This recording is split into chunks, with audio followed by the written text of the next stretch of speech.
What would you do if the person you were dating turned out to be a charismatic supervillain who tried to frame you for a felony to cover up their own crimes? I ultimately made my sociopathic ex-girlfriend pay a stunning price. And it all started with a simple rule I learned in the military: document everything. I'm not a traditional student. My path to university was unconventional, starting with a troubled past that included several arrests. After hitting a low point, I got my life together and joined the military. The service taught me discipline, focus, and one critical lesson that applies to every facet of life: if it isn't documented, it didn't happen. That single principle would end up saving my career and my freedom. By the time this story begins, I was in my third year of undergrad, studying hard for the admissions exam for a professional degree program. The anti-hero of this tale was a woman I'll call Veronica. She was the university's golden girl, attractive, charismatic, and seemingly perfect. She was an officer in every club,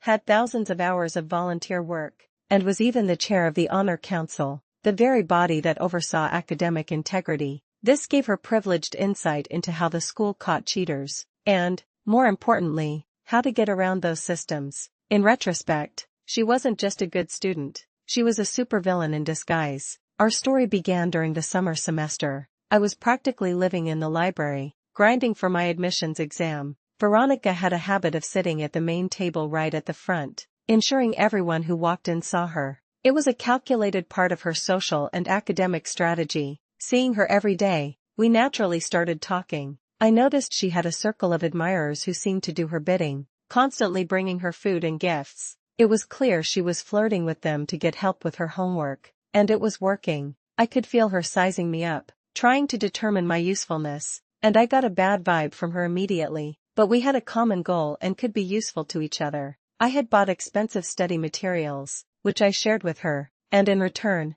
being associated with the campus queen gave me a certain level of social standing. It felt like a fair, if uneasy, trade. We started going out to eat after long study sessions. I always paid, and soon she began inviting me to crash on her couch. The excuse was that she needed someone to make sure she woke up on time. This girl was like a machine, hyper-intelligent, capable of non-stop work, but when she slept, it was like her battery was dead. It was almost impossible to wake her, a flaw that would become incredibly useful later. Our relationship eventually became more serious, and for a while, I tried to push my suspicions about her being a sociopath to the back of my mind. We were official for about 2 months, and she posted pictures of us all over her social media, but the cracks were impossible to ignore. Every couple of weeks, I'd find out she'd made out with some guy at a club, or, since we sometimes used each other's phones, I'd see sexual texts between her and other students. One day, I found a list she'd made of different guys with columns for their pros and cons.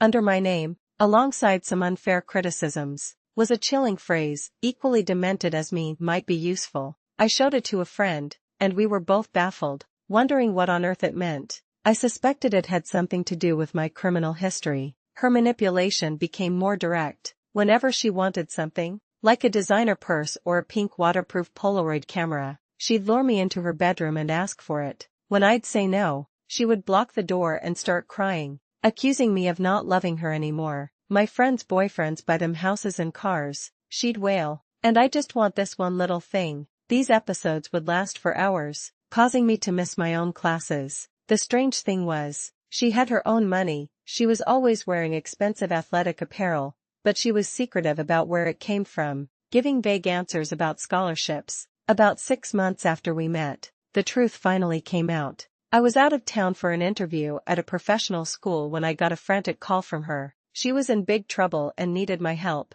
She confessed that she earned her money by doing other students' assignments for cash. She charged $200 for a paper and up to $800 to complete an entire online course for someone. It's a real shame when you think about it. She was brilliant, capable of incredible productivity, but all that intelligence was corrupted by greed. She explained her method for avoiding the university's IT systems that detect cheating, but one of her clients wasn't following instructions. He was failing the class and was now threatening to expose her. Then came her plan. She was going to refund his money, and she wanted me to follow him, wait until he was alone, and take his phone to destroy the evidence. She wanted me to commit strong-armed robbery, a felony. For her, this was the moment the game changed. This reveals Veronica's greatest fatal flaw, her absolute conviction that everyone was a pawn on her board, easily manipulated and discarded. She was completely unaware that this single request would be the catalyst for her own downfall. I knew I wasn't going down for her, but I also knew that with her reputation,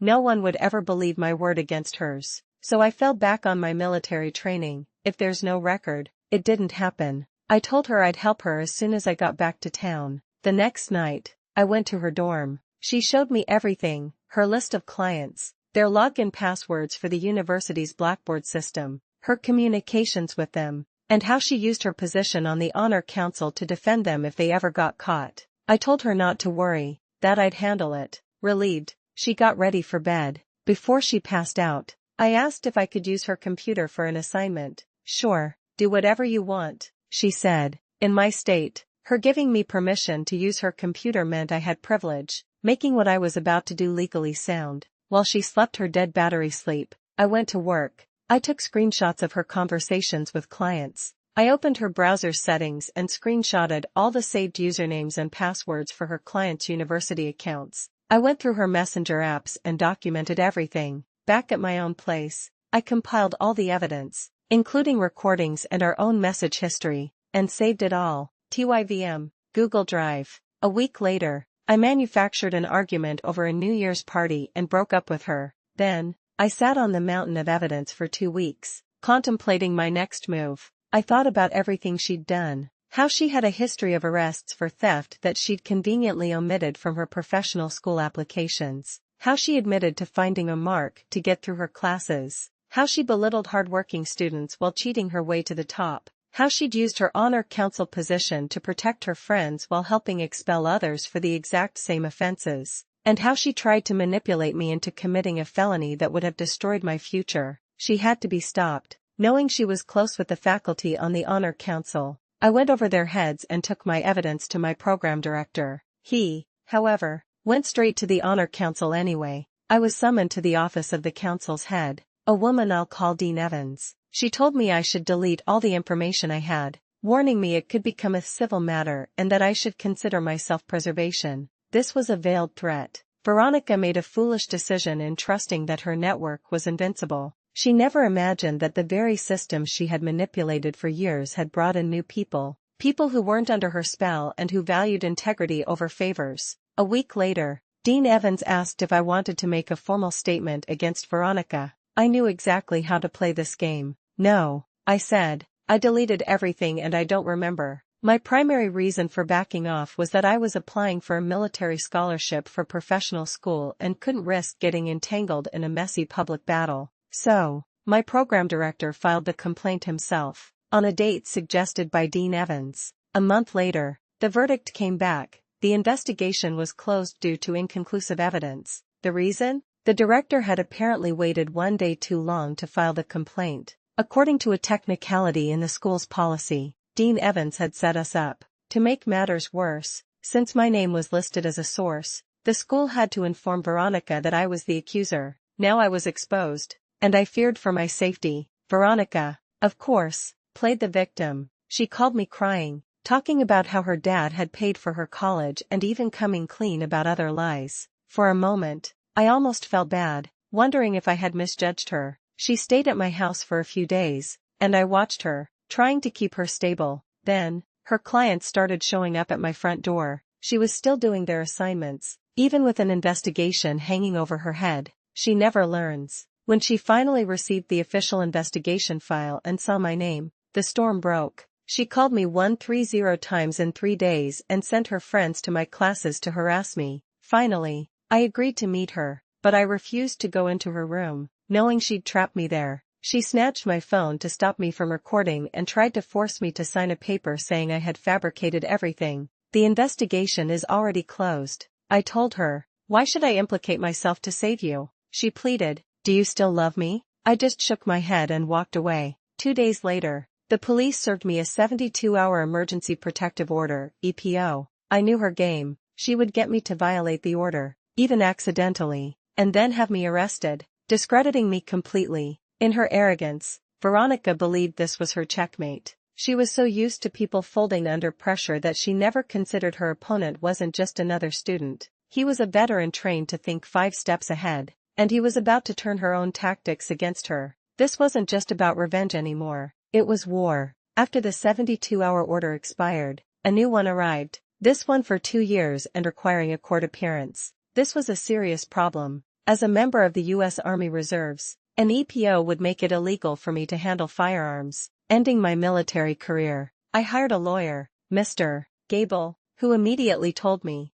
"Who will a judge believe, a pretty girl or you?" I fired him on the spot. I then found a real trial lawyer, a woman I'll call Ms. Sterling, and we prepared for battle. Some people might think this sounds like a TV drama where evidence appears out of nowhere, but that's not how it works. Ms. Sterling was a true professional. We spent weeks compiling the 600 pages of evidence, messages, call logs, recordings, screenshots, and submitted it all through the proper legal discovery process, giving Veronica and her lawyer full access long before court. Their strategy wasn't based on ignorance, but on the arrogant belief they could spin it. In court, they went with the pretty girl strategy, just as my first lawyer predicted. Veronica's lawyer argued that I had been blackmailing her and broke into her room to steal incriminating information. But Ms. Sterling was ready. First, she presented the dorm's visitor logs, which showed Veronica had signed me in and out of her room every time, disproving the break-in claim.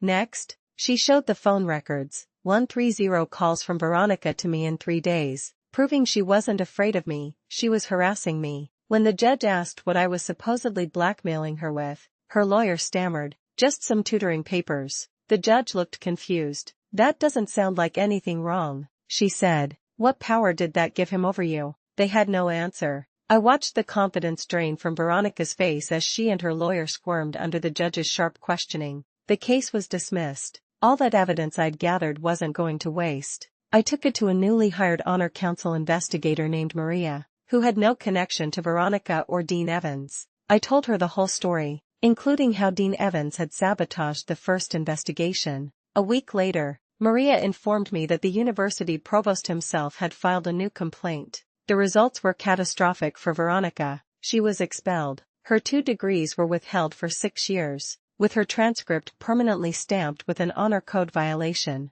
Her slot at the professional school was revoked, with the program director screaming at her, "You will never go to this school. I know admissions, and I will see to it." Her clients who had already graduated had their degrees retracted, and those still enrolled were expelled. The university even changed its policy, extending the time limit for reporting violations. I got into professional school. The supervillain who once commanded an army of followers and was the most connected person on campus was reduced to nothing. The last time I saw her, she was riding a scooter. 6 years later, I graduated from dental school. Out of curiosity, I looked her up. She now co-owns a cybersecurity company in California. The irony is almost too much. I messaged her, asking what she was thinking when she made those false accusations. She just blocked me. I have no remorse for how things turned out. She had every chance to walk away. In the end, every war has a cost. The whole ordeal prevented me from getting a major military scholarship,